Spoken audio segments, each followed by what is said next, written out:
बिस्मिल्लाहिर्रहमानिर्रहीम। Dear student, हम exercise 1.6 हल कर रहे थे चैप्टर नंबर 1 की। उसमें 1.6 एक्सरसाइज का क्वेश्चन नंबर 1, 2, 3 हमने जो है वो सॉल्व कर लिया था। क्वेश्चन नंबर 1 जो है वो हमने इन्वर्स मेथड से और क्रैमर्स रूल के तहत हल किया था, जबकि क्वेश्चन नंबर 2 और 3 हमने इन्वर्स मेथड से हल किए, क्रैमर रूल के तहत उसको हल नहीं किया। वो भी सिंपल मेथड है, तो उसको भी मैं एक दो सवाल वो क्रैमर रूल के तहत भी हल करा दूंगा। तो आप अब हम जो है वो क्वेश्चन नंबर 4 शुरू करेंगे।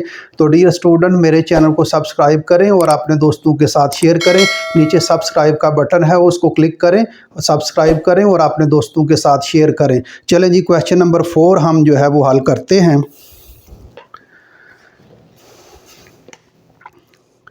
क्वेश्चन नंबर 4 में वो कह रहा है the third angle of an isosceles triangle is 16 degree. यानी third angle of an isosceles triangle जो है वो 16 डिग्री है, less than the sum of the two equal angles. यानी आइसोसेलेस ट्राइंगल का जो है वो थर्ड एंगल जो है वो दूसरे दो एंगल जो इक्वल हैं उनके सम से 16 डिग्री जो है वो लेस है। Find the angle of the triangle, यानी third 16 degree less than the sum of the two equal angles. Find these angles of the triangle के मालूम करें। तो आइसोसेलेस ट्राइंगल जो होती है वो एक चीज़ याद रखें, आइसोसेलेस ट्राइंगल में उनकी दो साइडें जो हैं वो इक्वल होती हैं। लेट हम ये एक ट्राइंगल ए बी सी ये ट्राइंगल सपोज करते हैं। तो आइसोसेलेस ट्राइंगल जो है उसके अगर ये दो साइडें जो हैं वो उसकी इक्वल हैं, कन्ग्रुएंट हैं, तो उनके अपोजिट एंगल, यानी इस साइड का अपोजिट एंगल सपोज कर लें एक्स होगा, तो इसका भी अपोजिट एंगल जो है वो एक्स होगा, यानी दोनों एंगल इक्वल होंगे। तो ऐसी ट्राइंगल को जो है आइसोसेलेस ट्राइंगल कहते हैं, आइसोसेलेस ट्राइंगल कहते हैं। और जबकि इसका तीसरा एंगल जो है वो डिफरेंट होता है। तो इसमें आइसोसेलेस ट्राइंगल में जो है दो एंगल इक्वल होते हैं, यानी अगर दो साइडें उनकी इक्वल हैं तो उनके सामने वाले एंगल, यानी अपोजिट एंगल, ये एक साइड है तो इसका सामने वाला एंगल ये इक्वल होगा, और ये जो साइड है इसके सामने वाला एंगल ये इक्वल होगा।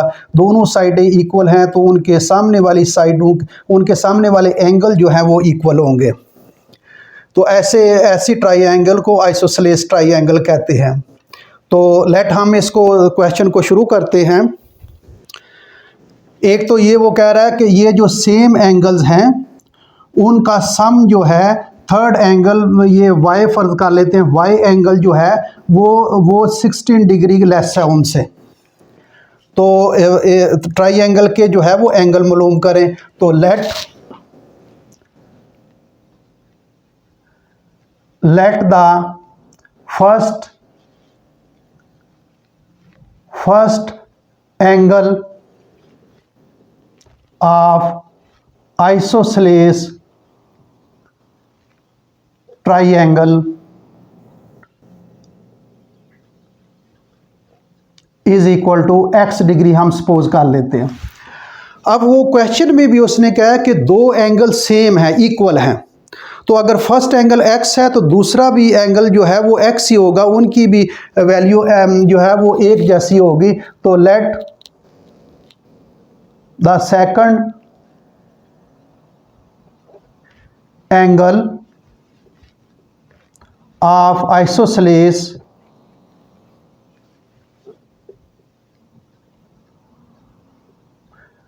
Triangle is equal to x degree.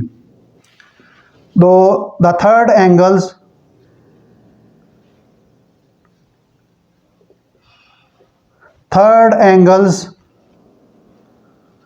of isosceles triangle is equal to y degree. यानी आइसोसेलेस ट्राइंगल में जो है वो दो एंगल इक्वल होते हैं, जिनकी साइडें इक्वल होती हैं, उनकी साइड अगर जो इक्वल हैं तो उनके सामने वाले एंगल भी इक्वल होते हैं। तो ये हमने जो ये एंगल और ये एंगल इक्वल होंगे और ये जो थर्ड एंगल होगा वो डिफरेंट होगा। तो वो क्वेश्चन में वो ये कह रहा है कि इन ये जो दो एंगल इक्वल हैं इनका सम जो है थर्ड एंगल जो है वो 16 डिग्री लेस है उनसे, यानी थर्ड एंगल 16 डिग्री कम है इसमें। तो अब according to the condition of the question,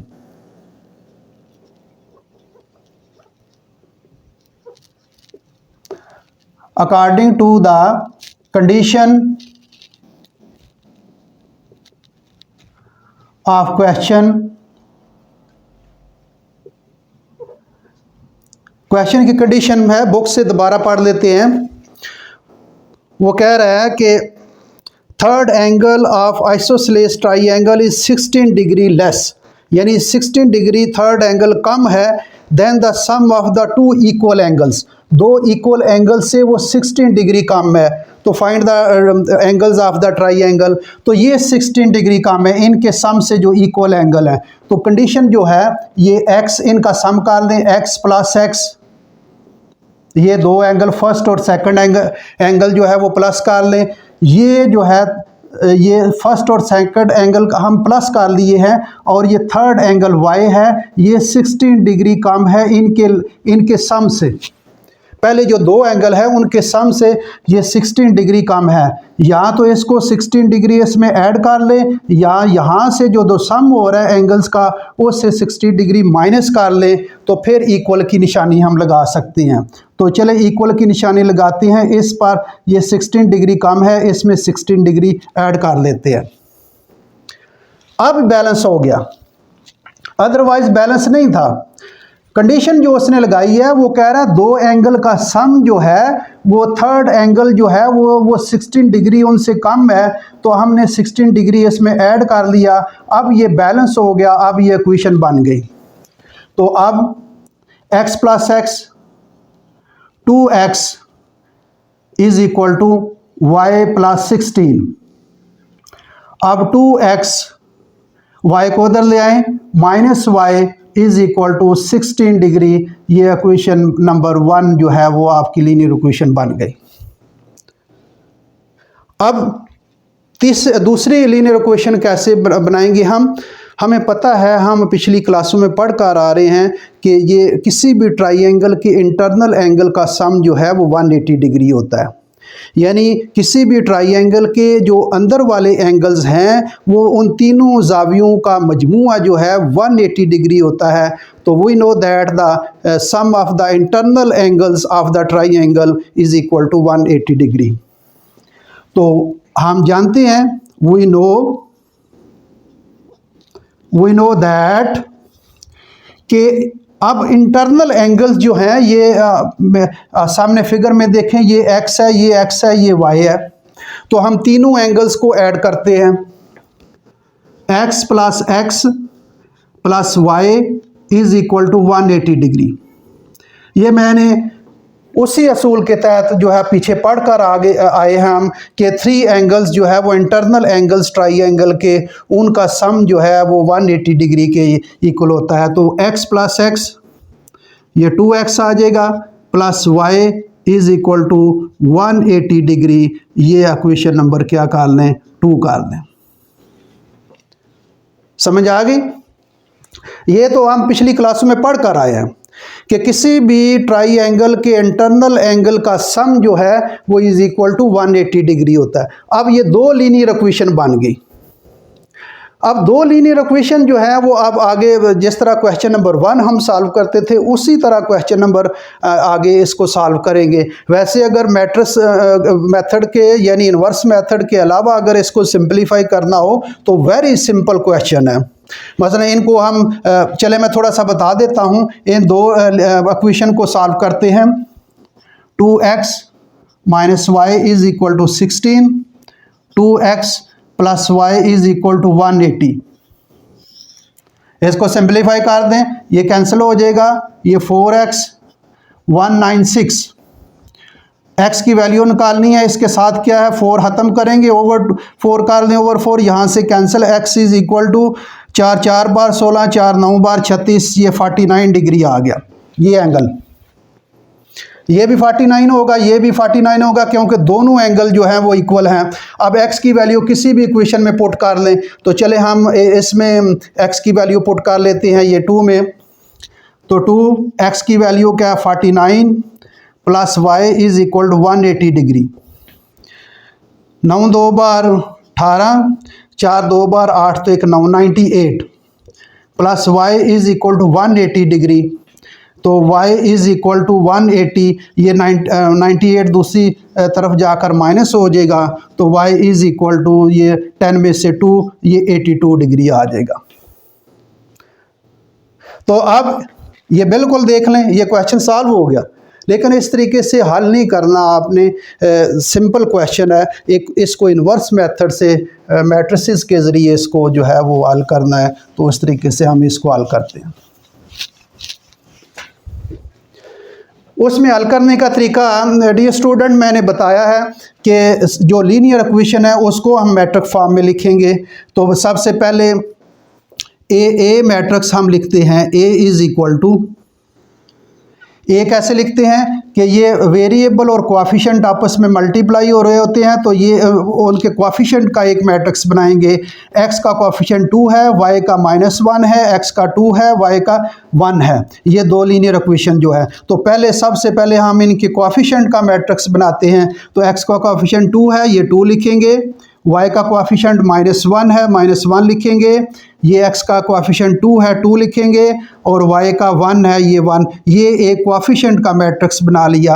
अब दूसरा मैट्रिक्स हम बनाते हैं वेरिएबल का, उसको कैपिटल X के नाम रखते हैं उसका। ये x और y दो वेरिएबल इस्तेमाल हो रहे हैं क्वेश्चन में, एक x और एक y वेरिएबल। और थर्ड मैट्रिक्स जो है वो हम बनाते हैं कांस्टेंट का। कांस्टेंट क्या है, ये 16 और 180, ये डिग्री का निशान डाल दें। अच्छा जी, अब क्या करें, अब ये जो मैट्रिक्स हमने बनाए हैं, A matrix, X matrix, B matrix, इसको हम इस मैट्रिक्स को इक्वेशन की फॉर्म में लिखेंगे। तो आपको पता है कि वेरिएबल और कोएफिशिएंट आपस में मल्टीप्लाई हो रहे हैं, वेरिएबल कोएफिशिएंट मल्टीप्लाई, तो हम वेरिएबल और कोएफिशिएंट को मल्टीप्लाई की फॉर्म में लिखेंगे।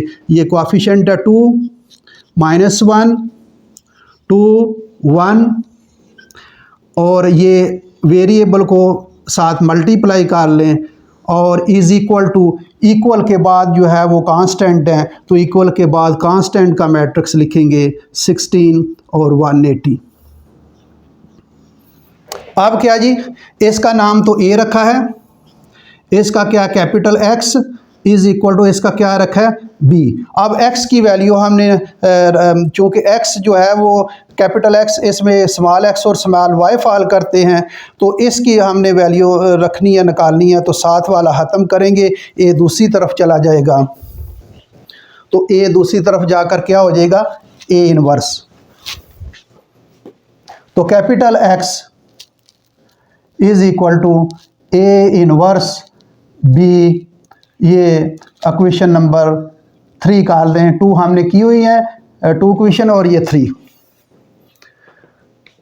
अब क्या जी, ये दो चीज़ें हमारे पास हैं, x मैट्रिक्स हमारे पास है, और B जो है ये B मैट्रिक्स हमारे पास है, A इनवर्स नहीं हमारे पास। तो A इनवर्स मालूम करने का मैंने फार्मूला बताया हुआ है, A inverse is equal to 1/A mod adjoint A। इसको इक्वेशन नंबर क्या कर लें, 4 कर लें। बड़े सिंपल, आगे जिस तरह हम क्वेश्चन नंबर 1 जो है वो कर रहे थे, उसी तरीके से दो लीनियर इक्वेशन हमने हासिल कर ली हैं। अब दो लीनियर इक्वेशन को आगे जिस तरह हम क्वेश्चन नंबर 1 में लीनियर इक्वेशन दी हैं, उस तरीके से इसको सॉल्व करना है। अब हमें ए इनवर्स चाहिए, दो तो चीज़ें हैं ए इनवर्स। तो ए इनवर्स का जो है वो फार्मूला है 1/A mod एडजॉइंट A। तो पहले ए का mod हम जो है वो निकालेंगे, A mod is equal to, A हमारे पास ये है mod, ये 2 -1 2 1, इसका mod निकालते हैं। ए माड इज इक्वल टू, माड क्रॉस मल्टीप्लाई करना होता है, दरम्यान में माइनस, मैंने पूरा लेक्चर दिया हुआ है माड पर, आप मेरी वीडियो देख सकते हैं। 2 मल्टीप्लाई 1 माइनस 2 मल्टीप्लाई -1। अब ए माड जो है ये डिटर्मिनेंट यानी माड एक ही चीज़ होती है, 2 को 1 के साथ मल्टीप्लाई करें, 2 माइनस माइनस प्लस, ये माइनस माइनस प्लस जो हो जाएगा 2, और ये ए माड इज इक्वल टू आ जाएगा हमारे पास 4। माड हमें हासिल हो गया। अब ए का क्या चाहिए, एडजॉइंट। तो एडजॉइंट ए, एडजॉइंट का भी मैंने एक पूरी वीडियो, एक अलग लेक्चर दिया हुआ है, वो भी आप देख सकते हैं कि किसी भी मैट्रिक्स का एडजॉइंट कैसे निकालते हैं। एडजॉइंट ए का निकालना है तो इसको इंटरचेंज कर लें, ये इस जो डायगोनल में एलिमेंट आ रहे हैं मैट्रिक्स के, और इनके हमने साइन चेंज करने हैं, तो इनको इंटरचेंज कर लें, 1 को उठाकर 2 की जगह और 2 को उठाकर 1 की जगह, तो ये 1 आ जाएगा और ये 2 आ जाएगा, और ये देखें -1 है तो ये +1 हो जाएगा, और ये +2 है तो -2 हो जाएगा। ये -1 था +1 कर दिया, और ये +2 है था -2 कर दिया। ये एडजॉइंट निकल आया। आप वैल्यू पुट कर लें, ये माड की वैल्यू भी निकाल ली, एडजॉइंट भी बना लिया, आप वैल्यू पुट कर लें। पुटिंग द वैल्यूज ऑफ ए माड and adjoint A in equation कौन सी जी, इक्वेशन नंबर 4 में पुट कर लें। A inverse is equal to 1 over A mod, A माड की वैल्यू क्या निकाली 4, और एडजॉइंट, एडजॉइंट ये है 1 -2 1 2, ये एडजॉइंट है। अब ए इनवर्स की भी वैल्यू हमारे पास आ गई। अब देखें ये x का मैट्रिक्स हमारे पास है, b भी हमारे पास था, ए इनवर्स नहीं था। ए इनवर्स हमने फार्मूला लगाकर इसका माड और एडजॉइंट निकाल कर फार्मूला लगाकर उसकी ए इनवर्स की वैल्यू ये निकाल ली। अब तीनों वैल्यू हमारे पास हैं, x की भी, ए इनवर्स की भी, b और पुट कर लें। Putting the values of x capital X, A inverse and b in equation, कौन सी इक्वेशन, इक्वेशन नंबर 3, ये इक्वेशन नंबर 3। अब इसमें वैल्यू पुट करते हैं जी। x, तो x हमारे पास है, ये है xy is equal to A inverse, ये ए इनवर्स ये हमने निकाला है, ये इनवर्स निकाला है 1/4 1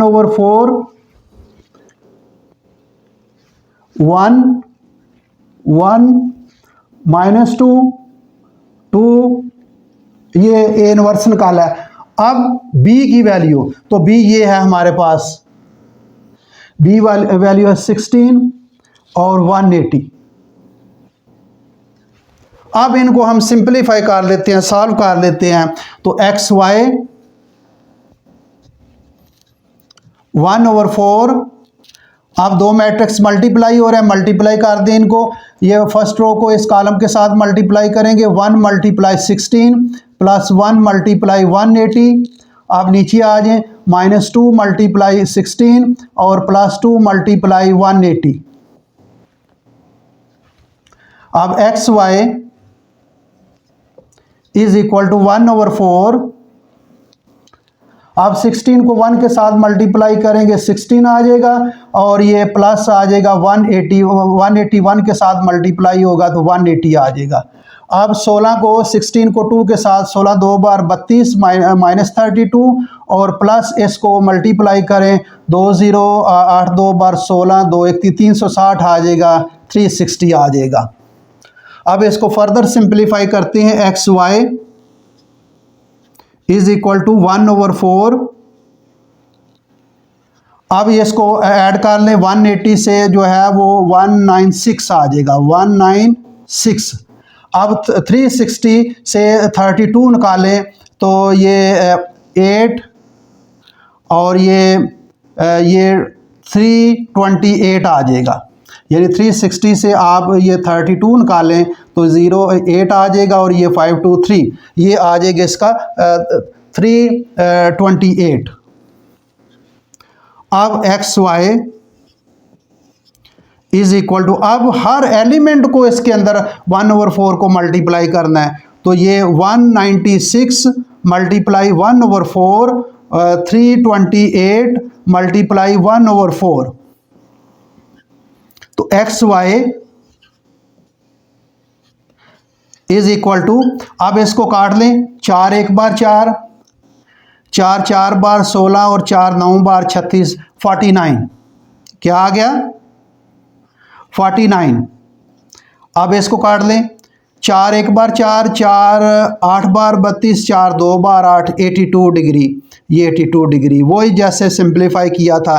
तो x की वैल्यू क्या आ गई 49, दो एंगल होंगे 49 के, और y की वैल्यू क्या आ गई 82 डिग्री, 82 डिग्री। दूसरा x भी जो है उसकी भी वैल्यू क्या होगी 49 डिग्री होगी।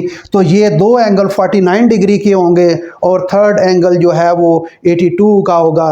तो अगर आपने वेरिफिकेशन करनी है क्वेश्चन की कंडीशन के मुताबिक, तो आप दो एंगल को ऐड कर लें और वो जो है वो 16 इससे जो है वो ये y थर्ड एंगल जो है वो 16 डिग्री कम होगा।